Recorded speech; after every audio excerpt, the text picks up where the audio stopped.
Every morning, you open your eyes, and right away, you see people who seem to live better. People with more money, louder voices, clearer purpose. You see their peaks, but never the cracks beneath their feet. And somewhere inside, a quiet poison begins to spread, the poison of comparison. Thin, invisible, but deadly. You scroll through feeds, watch success stories, and every post hits you like a slap.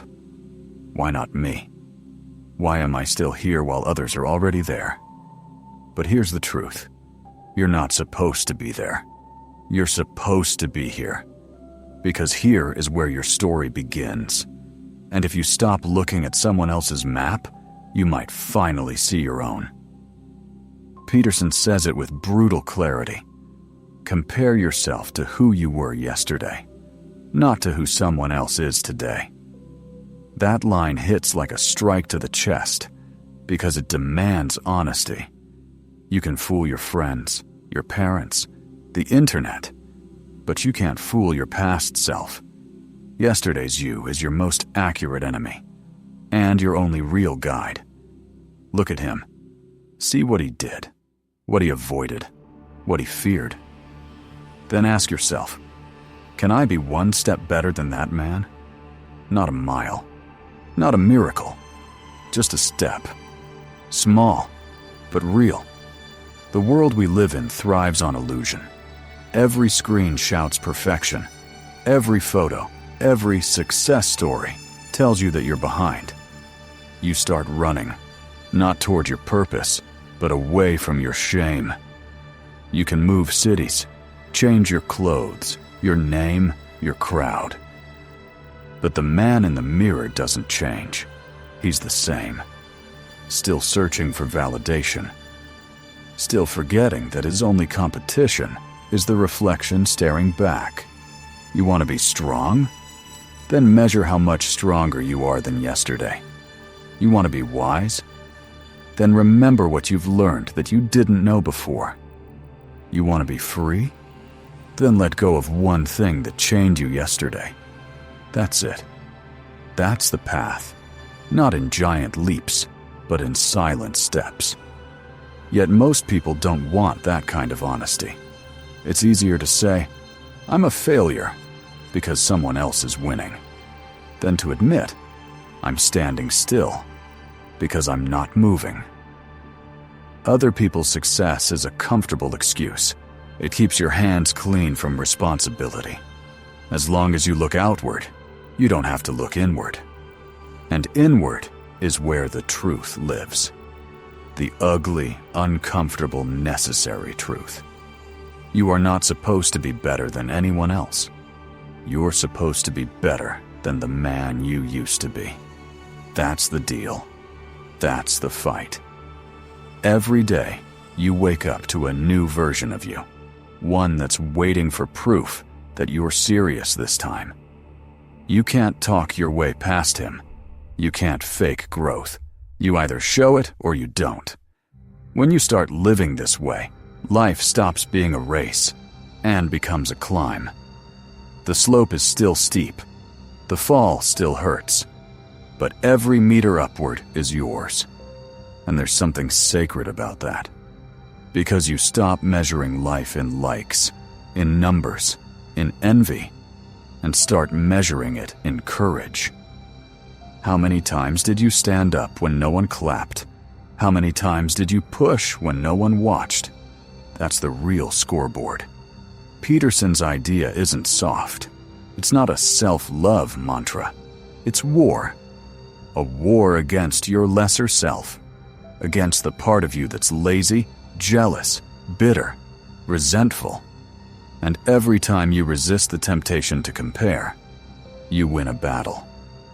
Every time you choose discipline over envy, you take back ground. Because comparison is not just weakness, it's blindness. It keeps you from seeing your own progress, your own story painted in red, layer after layer of struggle, pain, and growth. The red you see around you, it's not the color of failure.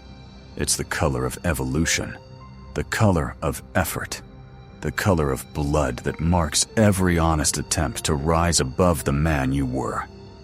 And if you look close enough, you'll realize it's been there all along, quietly painting the path you walk. You see, the reason comparison hurts so much is because it whispers something half true. It tells you that you're not enough, and sometimes that's true. But it forgets to tell you something else. You can become enough. And that's the difference between despair and growth. Despair says, I'll never be like them. Growth says, I don't need to be. I just need to be better than before. Think about it. Yesterday, maybe you woke up late. Maybe you wasted time. Maybe you let fear win. Today, you wake up 5 minutes earlier. You make your bed. You breathe before the storm starts. And that's it. That's progress. Invisible to the world, but visible to you. And that's what counts. Because the man who tracks his own improvement never runs out of hope. He knows where he's going, even when no one else understands the direction. He doesn't need applause. His proof lives in discipline. The world doesn't reward quiet growth. It rewards spectacle, loud success, overnight fame. But the roots of strength grow in silence, in those red hours when nobody's looking. When your thoughts are sharp, your room is cold, and your heart says, no one cares. That's the moment to keep going. Because the man who learns to move forward alone is the one the world follows later. We all have that dark voice that says, you're too far behind, too late, too small. But what that voice never says is that everyone else started from the same emptiness. Even the men you admire. They fought invisible wars you'll never see. You only see their trophies, never their scars. And the irony is, those scars are what made them real. So, stop chasing shadows. Your purpose isn't hiding in someone else's life. It's buried in your own mistakes. That's where character is forged, where humility and strength meet. Peterson reminds us that envy blinds us to what's truly possible. Because when you stare too long at another man's victory, you stop building your own. The red line of progress is messy, uneven, brutal, honest. One day you rise, the next you fall. But as long as it keeps moving forward, you're alive. And that's the goal. Not perfection, movement. Not victory, growth. Some days, you'll see no change at all. You'll wake up feeling stuck, tired, and lost. But even then, you're not the same man you were yesterday. Because you noticed. Awareness itself is movement. The moment you start paying attention, you've already taken a step. It's slow, it's quiet, but it's real. There's no straight line to becoming better. It's a loop, trial, error, regret, renewal. You climb, you slip, you rise again. And every drop of red in that cycle tells the story of a man who refused to stop. That's something to be proud of, even when it doesn't look like victory. Stop expecting transformation to feel like triumph. It usually feels like exhaustion, like doubt, like small progress no one claps for.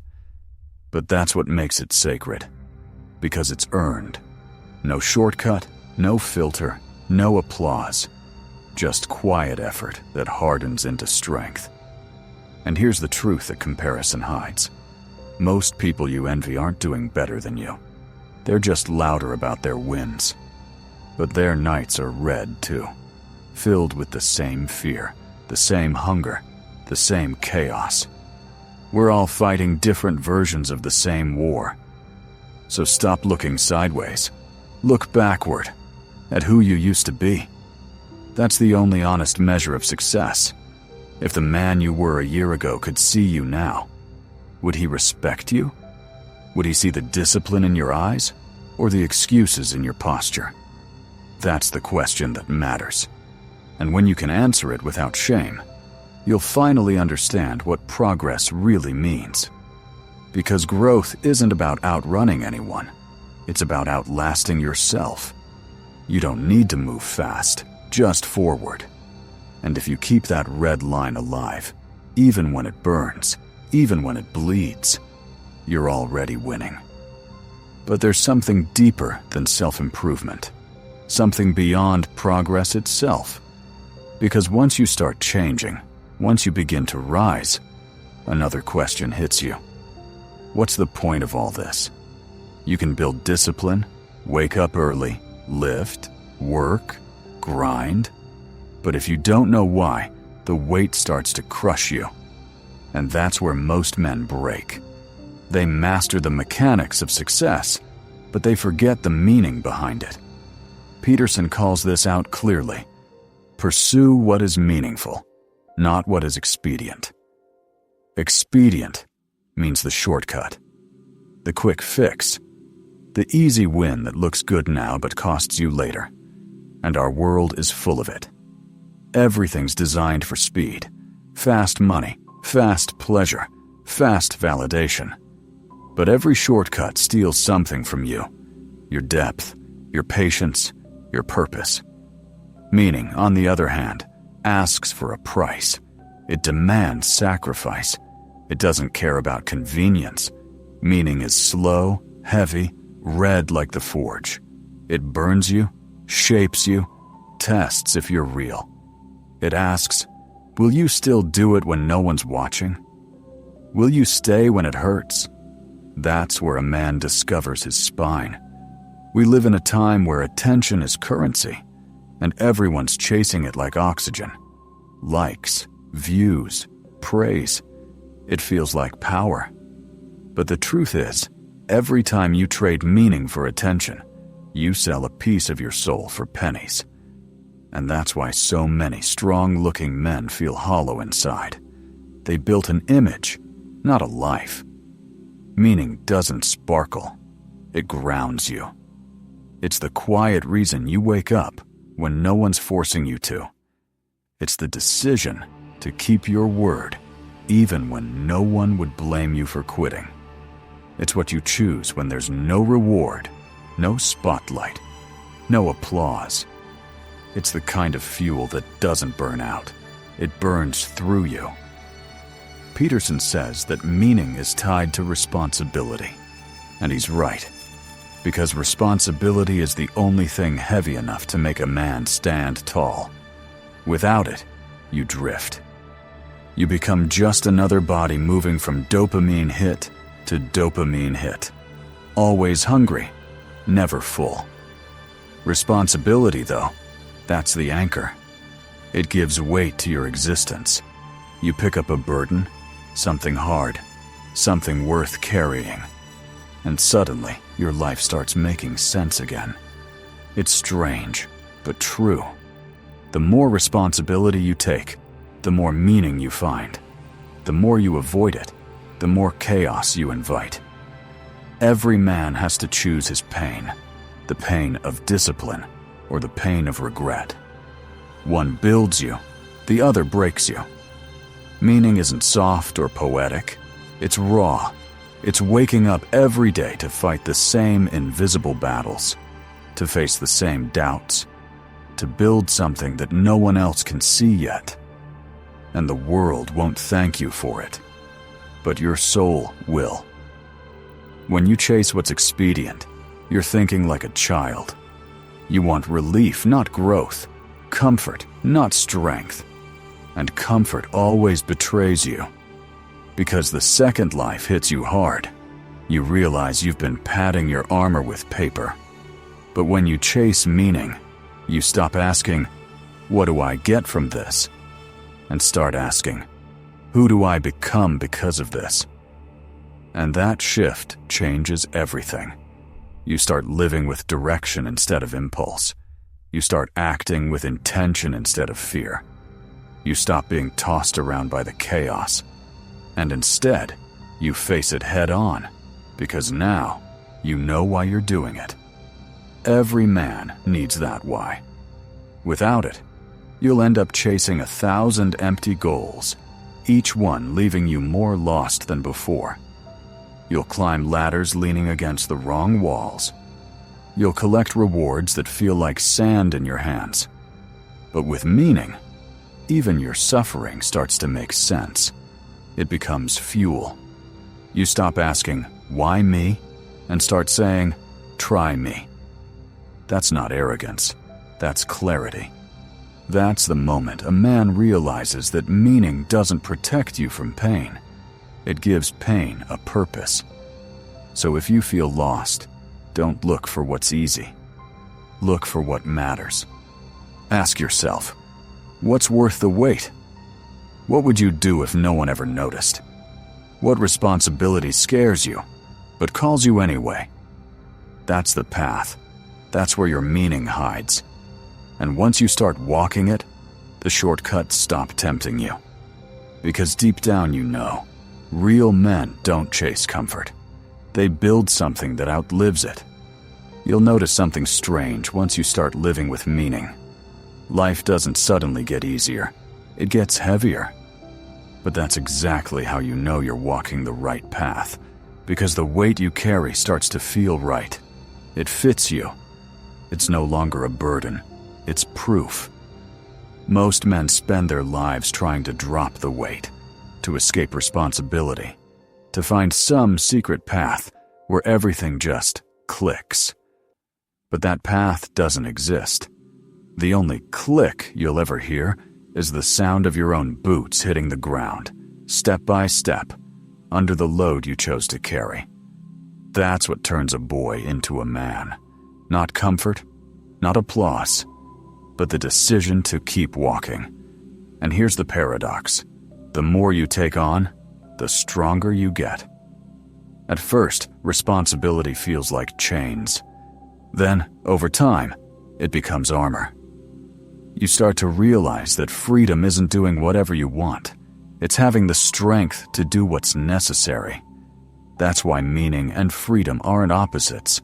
They're partners. Freedom without meaning turns into chaos. Meaning without freedom turns into slavery. But when you choose responsibility freely, that's when life starts to align. That's when you look in the mirror and finally see someone you don't need to lie to anymore. Men who chase what's expedient burn out fast. They live for the next thrill, the next hit, the next win. But the ones who chase meaning, they move slower, deeper, and further. They build things that outlast them. And that's what we've forgotten. Legacy isn't built from ease. It's built from endurance. Peterson says that meaning emerges where responsibility and truth meet. And that's not poetic. That's physics of the soul. If you live in lies, even small ones, you cut yourself off from the gravity that keeps you stable. You drift, you collapse, you rot. But the moment you start living truthfully, you reconnect to something solid, something real. Truth hurts, yes, but it holds you up. Lies feel soft, but they hollow you out. When you stop chasing the expedient, you start realizing that every meaningful act costs something. You lose sleep, you lose comfort. Sometimes you even lose people. But you gain something far greater, a sense that you're becoming someone worth respecting. That feeling doesn't show on camera. It lives quietly inside your chest. And once you feel it, you'll never want to go back to empty pleasure again. Meaningful living is slow work. It's the kind of progress you can't post. No one will celebrate it. Because meaning isn't loud. It's the discipline that no one sees, the patience that no one praises, the refusal to lie to yourself when no one would know. Sometimes, meaning will feel like punishment, like you're dragging your life through fire while everyone else walks on clouds. But that's only because the fire is burning away what's weak in you. And when the smoke clears, what's left is stronger, clearer, truer. When you chase what's expedient, you're always hungry. You take, you consume, you reach, but it's never enough. Meaning flips the equation. You stop asking, "What can I get?" and start asking, "What can I give?" And that's when peace starts to settle in. Because fulfillment never comes from feeding yourself. It comes from feeding your purpose. Look at every man you truly respect. Not the ones who look successful, but the ones who feel solid when they speak. Every one of them carries something heavy. Family, duty, vision, pain. They don't run from it. They choose it. That's what gives their words weight. That's what makes you want to listen. Meaning doesn't come from avoiding suffering. It comes from turning suffering into strength. It's when you decide, this pain won't break me, it will build me. And every time you make that decision, you reclaim another piece of yourself. Piece by piece, you become someone unshakable. This isn't about perfection. It's not about becoming untouchable or fearless. It's about choosing something real over something easy. Again, and again, and again. Every man who lives with meaning knows this. There are no victories without wounds. There's no growth without loss. But there's also no peace without truth. When you build your life around what's meaningful, you start walking differently. Not faster, not louder, just steadier. Your silence starts to carry more power than other people's noise. Your actions speak for you. And even if the world never notices, you'll know. You're walking the path that's yours. That's the thing about meaning. It doesn't scream. It doesn't ask for validation. It just exists. Quietly. Powerfully. Like a heartbeat that never stops. There's a moment in every man's life when the lies start to rot from the inside. Not the big ones, the small ones. The "I'm fine." The "it's all good." The "I'll start tomorrow." They pile up, layer by layer, until one day you can't tell where the truth ends and the story begins. And that's when you start to lose yourself. Peterson says it clearly. Tell the truth, or at least, don't lie.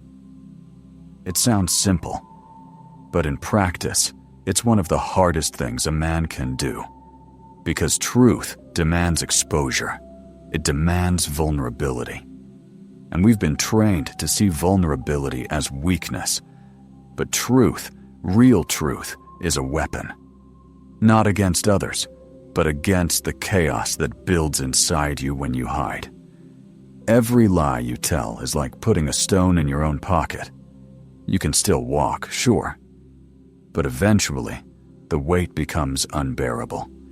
And you'll sink.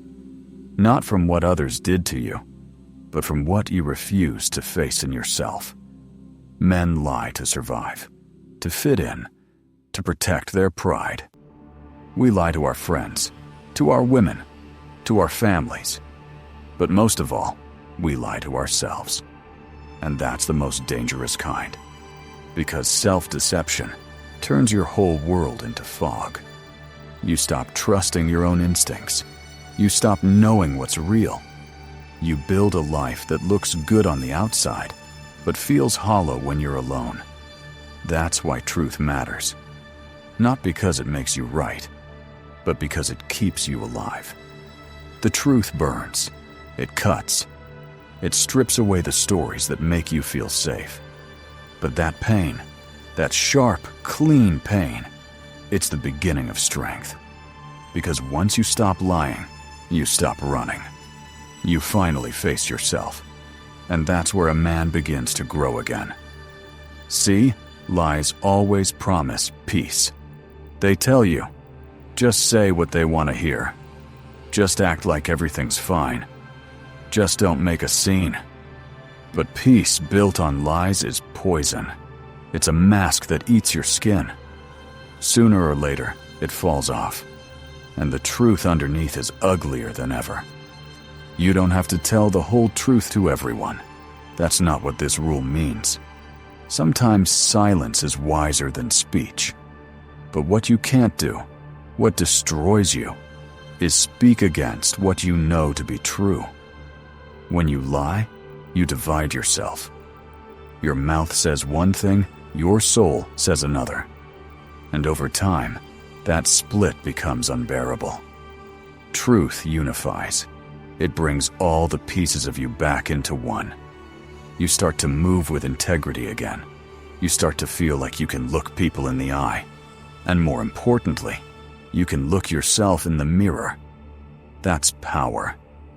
When a man speaks truth, even quietly, the world around him starts to shift.